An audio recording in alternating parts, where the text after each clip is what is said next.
right, Mike, thanks for joining us today. Thank you. To dive right in, to start with top line context, you mentioned that the first quarter performance was in line with your expectations, which was flat revenue and organic revenue down.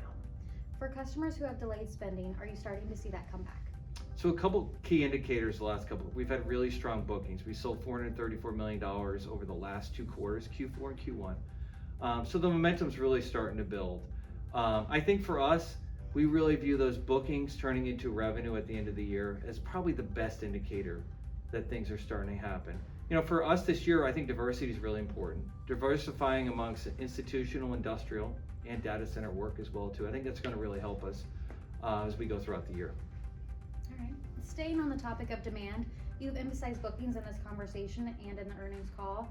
What is the significance of this, and how do you see, or what does it mean for visibility as the year progresses? A key indicator for our business is really our ability to sell consistently with the right customers in the right vertical markets. That's ultimately going to help continue to grow the business as we look forward. So that's always something we're really focused on from an internal perspective. If you look at the breakdown of our Q1 bookings, it's kind of interesting. So we sold $209 million of bookings in Q1. 27% of that was data centers, which equated to about $56 million. The rest was non-data center work, which was still a 1.12 book-to-bill ratio. So we're still seeing growth in those.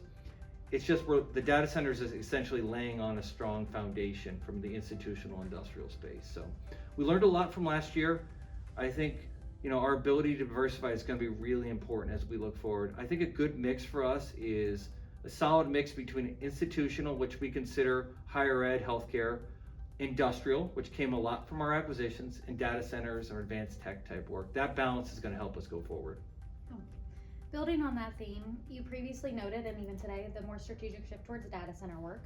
What progress have you made, and what is the outlook from here?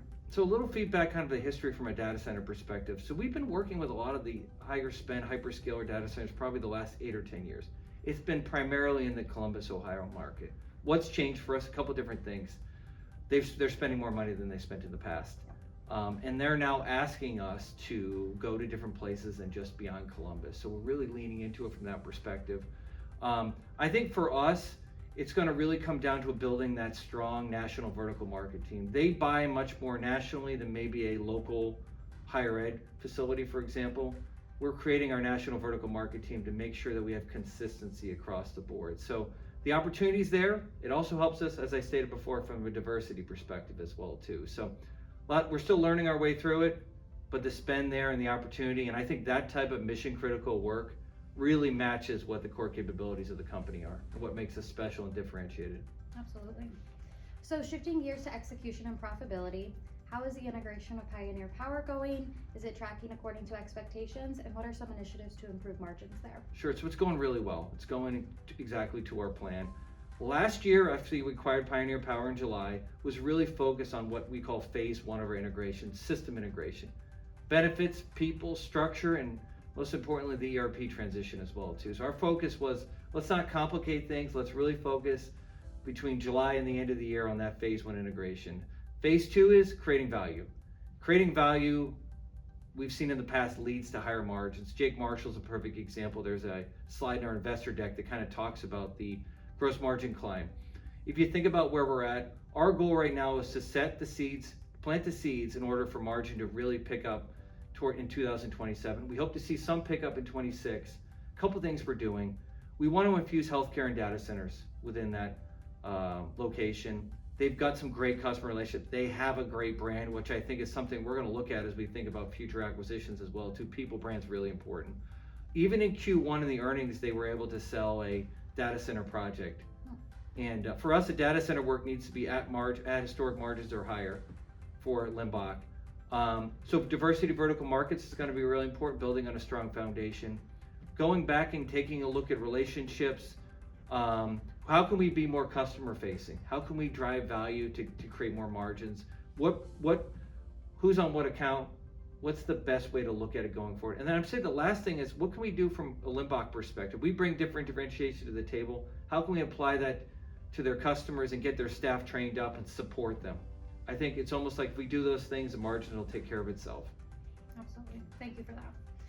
As you leaned into further national accounts, you suggested it's influenced your M&A approach.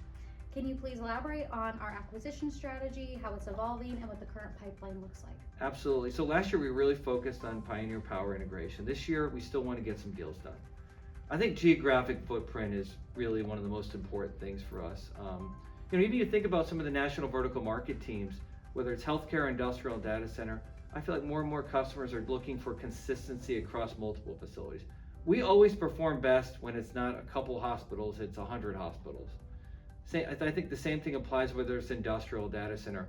So if you look at the open space that we have, a lot of it's in the Southeast and Midwest. We want to fill that footprint, fill it smartly in.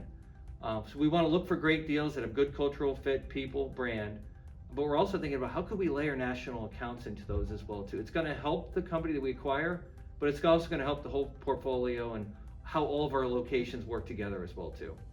Absolutely. So last question for you, stepping back to the bigger picture, what are Limbach's priorities for the remainder of 2026? Absolutely. So really interested in those bookings turning to revenue. I think the other thing is we want to make sure we're consistent. Our whole model is a sales model. We've talked about that before. Q2 is going to be really important from a booking perspective. And I think consistency there. That's why sales enablement and our national accounts are going to be really important. Some of our key strategic objectives. Geographic footprint on the acquisition side is going to be really important as well too. So our ability to scale and grow the company, I think comes in together as our primary focus for this year. Alrighty. Well, Mike, thank you for taking the time Thank to you. talk with us today.